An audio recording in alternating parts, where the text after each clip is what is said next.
actually also not to end with despair and suicide. So my dream is actually to have a medical tribe, a social tribe, where we'll come all together and actually help each other. So if somebody's having some issues, with a lawsuit or maybe health problems or just things in life, traumas in life that just occur, that if somebody's falling down, the rest of us would, rally around them and actually kind of, lift them up and just kind of support each other.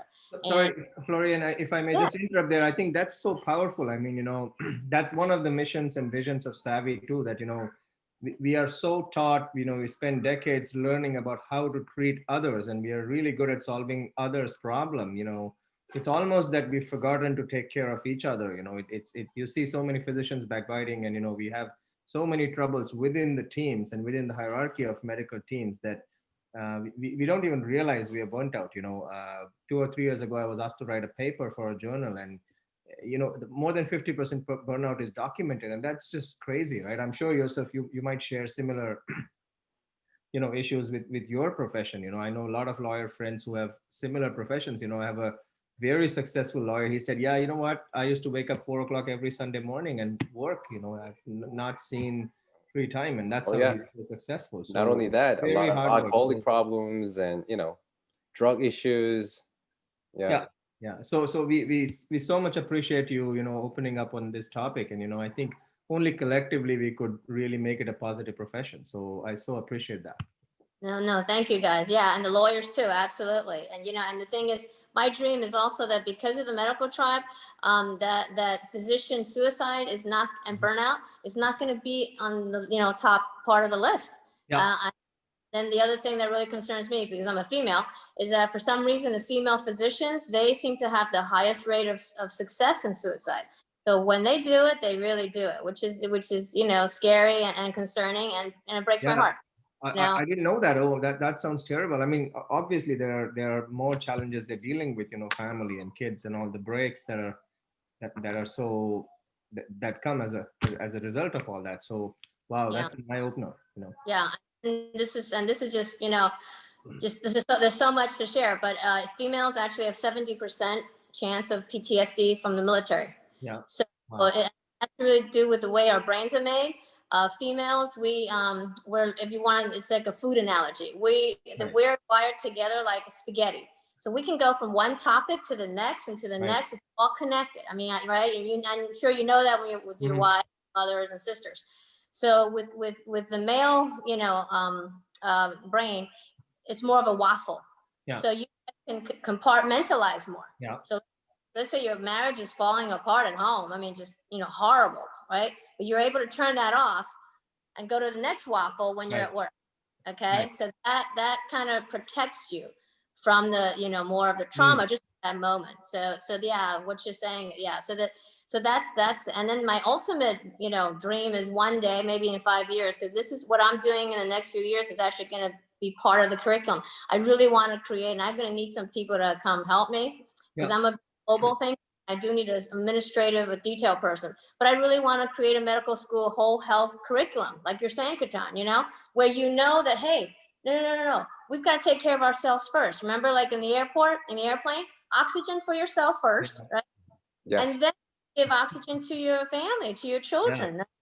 Because if you don't have help anybody, you can't do it. Yeah, you can't do it. And you're right about even like law school. See, the law school and medical school, all the system has to be changed too. It's not the topic of today, but it's important because it's such a cutthroat. Everybody's trying so hard now. You work hard to get straight A's. You got to volunteer to try to get into medical school. You can't get in, and everybody's just the culture is pitted against each other. It doesn't have to be that way. It does not have to be that way, and I think it can be changed. But it starts with one, one person at a time. We start thinking it, this vision and dream. It takes, and people that want to live in a world where we're actually a tribe. We're like a team, like the Marines. We have each other's back. We're not pitted once against each other. And specialties are pitted against each other. Yeah. That's not right. Yeah. I mean, that should be like collaborative. If I'm an ER. I call the ortho, he comes, we should be buddies, right? Shouldn't be like, oh, why did you call me? Or why did you dump me on this service? So we can really change a lot of that. That would really help. Okay. Yeah. I think that's so powerful. I mean, I've never seen, two nurses pitch against each other, but every third minute, you'll have, two different doctors pitch against each other. One person is not happy with the other, and then it continues, right? So that's so powerful. I think your initiative is great to really generate awareness, but take real actions. That how can we, like, I think that it's the issue. One of the issues, anyways, is that most of us would feel it difficult to easily reach out to others, saying, hey, how do I resolve this problem? There's a bit of, it's almost like you're defeated, right? Like it's almost like saying I've got this mental health issue or something like that. It's just a weird stigma attached to it. So I think turning it around and saying that, okay, it's just a community. You can, just as you will talk to a friend, you would talk to somebody else, or have use different resources. That would be very powerful, and people won't feel stigmatized. Exactly. In medical school, it would be wonderful if people can actually, your residency, that you can go to your residency director or the dean and say, hey, I'm having some issues. I just had pneumonia, or I just had a car accident. Can you help me out? And the culture doesn't sustain that. So you have to ultimately, my dream, we're going to change the culture so we're all one family. And the mentors, it's more of a mentor student, mentor, take care of you, like I'm your aunt, and we take care of each other like a family. So that would be cool. So then so I want to tell you about the coaching. Where does the coaching come? Yeah, please. Yeah. Coaching. So the whole coaching thing, and for life coaching, and actually this is very interesting. The number one reason that we do not accomplish the things that we really want to do, and there's one thing, and it's fear. Okay. It's always fear. But it's fear, but and you still want to do it, but you still don't do it. Like even New Year's resolutions. Why is it by the 28th day of January, everybody's already not, right? Yeah. They're off the diet. They're doing whatever they wanted to not do anymore. They're doing it again. So why is that? So it's very interesting. When you have a coach, when you have that accountability partner, your success rate goes up 95%. I mean, that's huge, 95%. And that's why. So if you really want to make a change, then you really do have to have that coach that gives you accountability, and then also gives you the support. Because if somebody's whipping at you, that doesn't work either. That's not a good motivational factor, So yeah, so that's why the coach. Sorry. It's like looks like you just went into the lake. Yeah, you dipped into the water. Cool. That's a cool effect. And so there's 5 areas of life, and this is what I kind of want to address, especially with as doctors, with the burnout, and and also ultimately I do want to address why the burnout, and what are the terms, and where does trauma come in, okay, and where does actually compassion fatigue come in, and where does this is a new one, I really like this one, occupational stress injury. I like that one very well. I really like that one. I don't know how introduce that into the I haven't even heard about that term, so that makes a lot of sense. Occupational stress injury. So there's no disease. We don't like diseases. Once you say it's a disease, you're just like, something's wrong with you. And the truth is, it's really not a disease. And that again is not our fault. It's the the D5, the 10 thing. The psychiatrists, they have to give it a cold so they can get reimbursed. But the truth is that post-traumatic stress is actually very natural. In other words, the body is responding to a very unnatural event. It's not supposed to just sing along and say, oh, I guess I watched somebody die or a patient died. Oh yeah, sure. Life is hunky-dory. No, that's not normal, right? So we have to, so you have to actually have post-traumatic stress. That is normal. It's a normal reaction to abnormal, life event. So then the 5 areas of life. So I want to picture also what we are as doctors and firemen, everybody in the front lines, the defenders.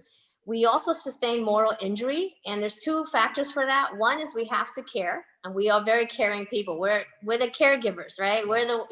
Number 2 is we like to take responsibility. We're the ones that run into the fire. We're the ones that are going into the hospital when COVID is there, right? And we're the ones that are doing this. So with those 2 criteria of the frontline workers, then we are susceptible to sustain moral injury.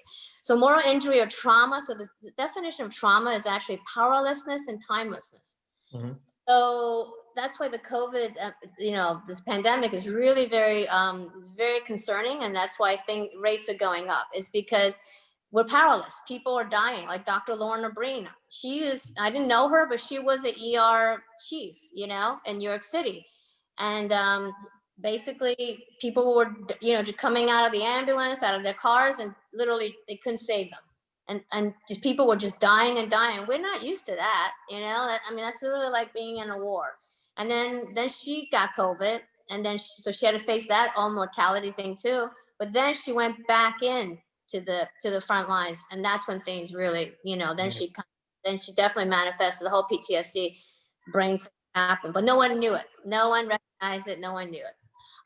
So anyway, so we are the archetype of caregivers, we're like, sometimes we're rescuers or fixers. We also have that savior complex, I think we all have that trait, and that's why we're in this profession. But there's 5 areas of our lives. One is actually relationships. And then if you do have burnout or signs of, stress injury, is that you will actually start feeling maybe, intrusive thoughts or nightmares or sleep patterns. A lot of people with shift work, you don't know if it's the shift or is it because of stress. Are they getting injured from the stress, right? And number 2, have you noticed that some people, they'll get really startled, they'll like hyper vigilant. They'll like maybe argue with their family, they'll be like set off really quickly when it's nothing big. And those are all signs of actually post-traumatic stress already. And then the other one is, and I don't know if you've noticed, even your colleagues, some of them will just have a little very short fuse, and then they've lost that compassion. They've gotten that compassion fatigue, like the patience anymore and everything, But the truth is, they went into this because they love people, and they still love people, but because of the stress injury, they can't. They're wounded basically, so they're functioning that way. Right. And Right. the other one is they also start feeling like detached, and they don't fit in anymore. And then they just go to work and come home. So they kind of, their whole identity really shifts, because then they're not really, like you're saying, the self-care. They kind of just forget all about the self-care, which is again very dangerous. And then emotionally, they'll be irritable, short fuse, anxiety attacks, or maybe a little bit of depression. But again, because we're afraid of losing our medical license, right? Or the stigma of some mental illness, no one talks about it until it's really too late. And then the last straw, breaks the camel's back, And that's when they have the despair. So the whole thing is, I've been trying to figure out, okay, so again, you can be more compulsive with a career, right? With finances, you might have maybe a lot of fears, a lack, and you hold on to things, a lot of control, like, ooh, and that makes you think maybe I got to work even more. When actually that's not true, right? And then also you lose, like I said, you lose your passion, the reason you went into medicine, right? And then of course the health, obviously, right? Health. I mean, not even in the psychological health, but emotional health, probably even physical health. Like you said, you may want to, you're trying to get relief. So you may even numb out with alcohol, or just, food, or all 5 areas of life literally can be ruined, with this. So I've been really figure out, so how do we shift this? How do we shift this? And the big thing is, I've kind of realized is that it's really, we're taught this either or mentality. Like, okay, I've got to be 100% into my career, right? Sacrifice everything, my Absolutely. health, my dreams, my passion, my careers, my happiness, right? For the good of others. And that's it. Either that or I quit. Right? Or I just lose my whole career that I've been, wanting to do all my life. Well, if you're faced with that, you're not gonna, right? You're never gonna do anything. You're just gonna keep basically killing yourself and ruin yourself, right? For your career, for to help other people. So that's not the answer. So what I see where so I mean, really, if I may interrupt there, I think that's great. Sorry, no, go ahead, finish it. I just want to say something, but I'll wait till you're done. Oh, are you sure? Oh, you can. Yeah, go ahead. Okay, so this is where I think coaching is really, really pivotal, because of course I believe coaching is good for, really transform any issue, because you can really get to the root of it. Right. So I'm going to kind of walk you how to do that. So with coaching, what I would do is it's called, it's sort of like a laser coaching. So basically I would actually introduce a both and paradigm shift. Okay. So in other words, so when you get, the way to break through a fear is to find the truth. Yeah. So once somebody finds the truth, then all of a sudden they're empowered again and they have choices. So when you have choices, that's when the freedom comes. When you don't have a choice, then you're hopeless. Then you're in despair. And that's why you don't change, and then things just get worse until, bad things happen. So the thing is, we've got to change it to both and. So what if, and this is where as a coach, this is where I would come in, is opening up a possibility of basically having a meaningful medical career, right? Impacting all your patients, and being just a blessing to everybody. But and this is the and also still have a fulfilling personal life in all 5 areas of life, right? Yeah. And then still have a fulfilling medical career.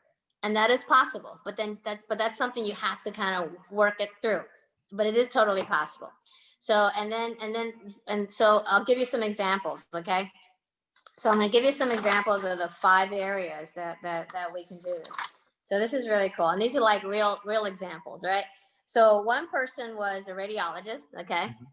And thriving practice, growing, right? But then as time went on, people were getting a little political, not teamwork. People weren't sharing as much. They weren't covering each other, and this person is a general radiologist, not a neuroradiology, right? And with the malpractice, the Obama, and also the stroke protocol, right? All of a sudden, right? Time is brain, right? So basically you start feeling like, wait, I'm not a neuroradiologist. Yeah. If I miss something, this is the end of my day. I mean, that's totally fearful, right? I mean, like, whew, I dodged a bullet. I mean, that's so basically all this pressure, he was just feeling like, and he felt no hope.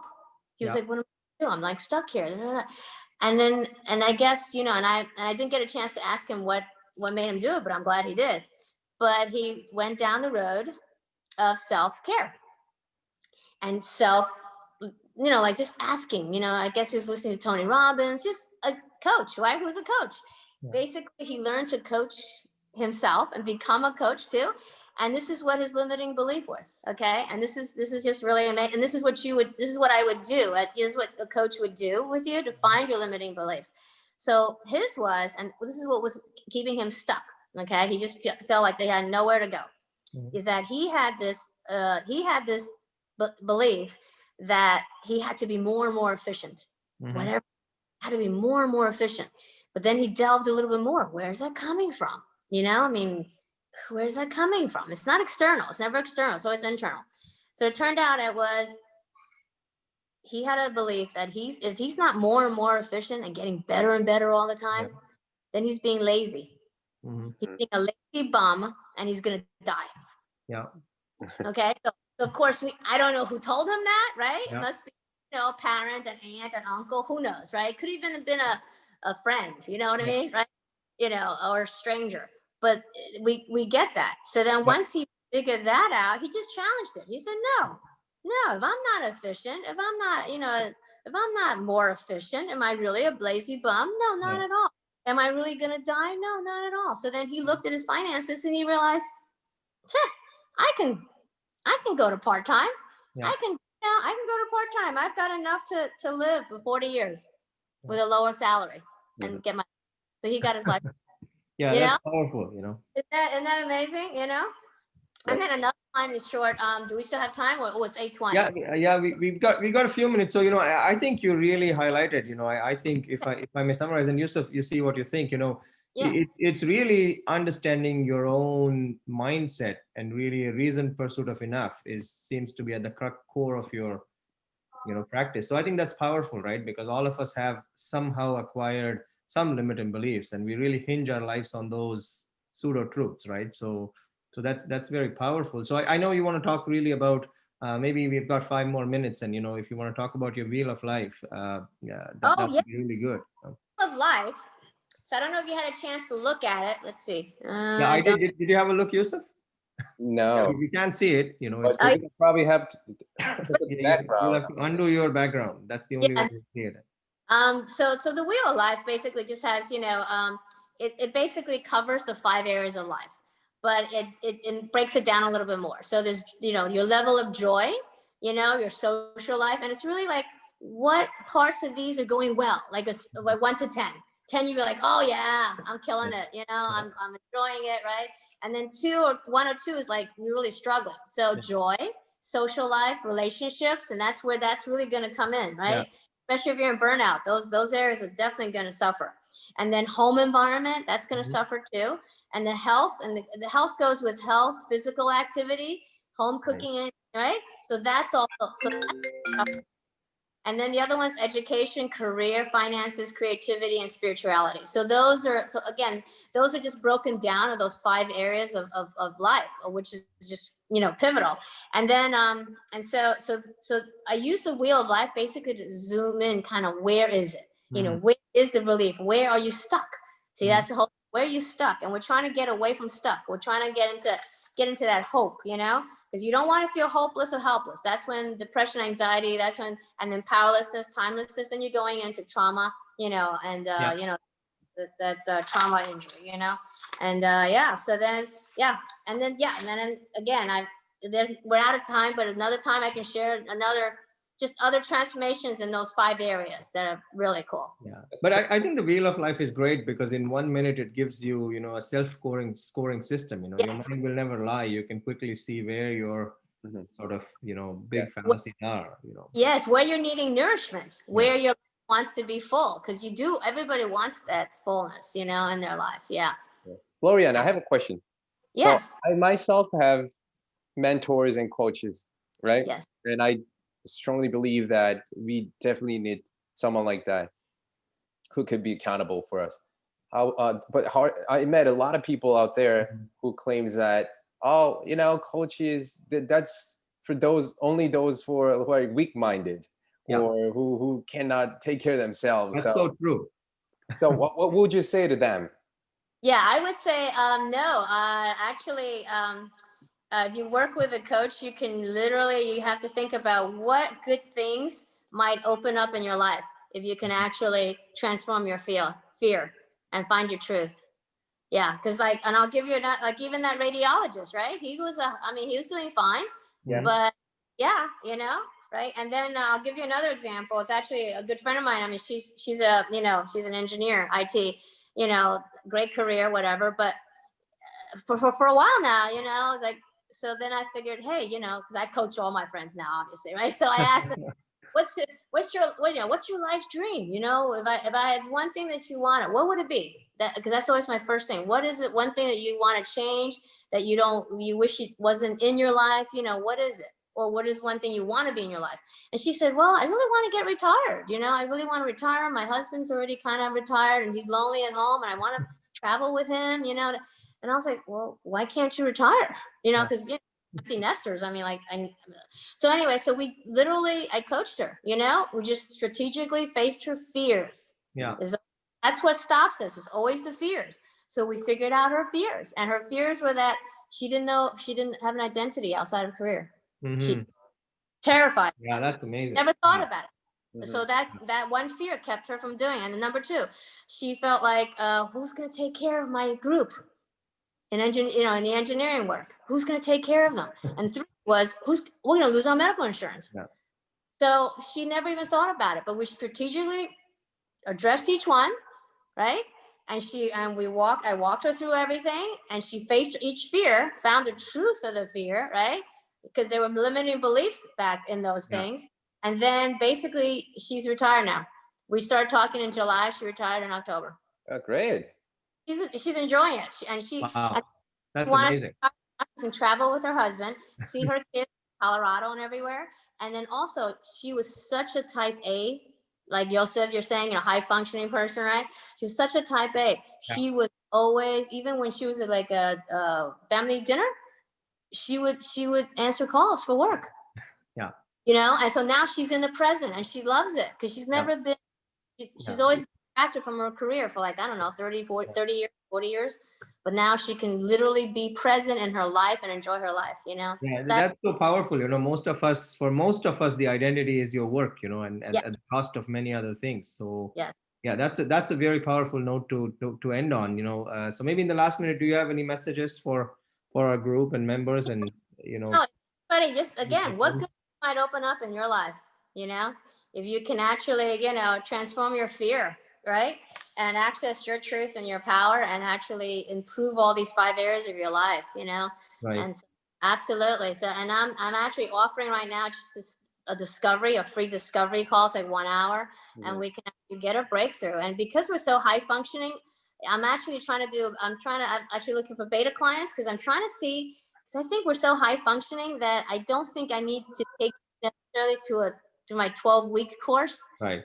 You know what I mean? Right. Yeah. So yeah, like you said, Yosef, you know, like certain people need the 12 weeks that I like, certain clients, like I'm working with clients that, yeah, they definitely need the 12 weeks. So there's a lot of identity shifts that I get to yet because it's way too scary. I still have to do behavior for a while and then get to the limiting beliefs. I haven't even gotten to the beliefs yet.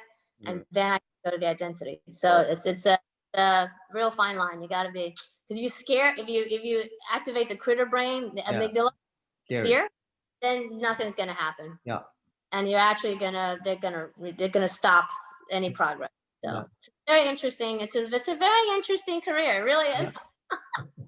Yeah, I think I could tell that you're enjoying this and you're actually having fun with this. Yes. I think that's great. Unless you enjoy your being coached for someone, how can you be coached for someone, right?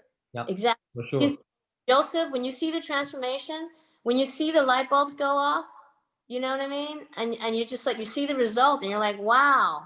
You're just like, it lights you up, you know? It makes you so happy, you know? It's so fulfilling. Because like, wow, you've changed, but you've made their lives better. It's amazing. Yeah.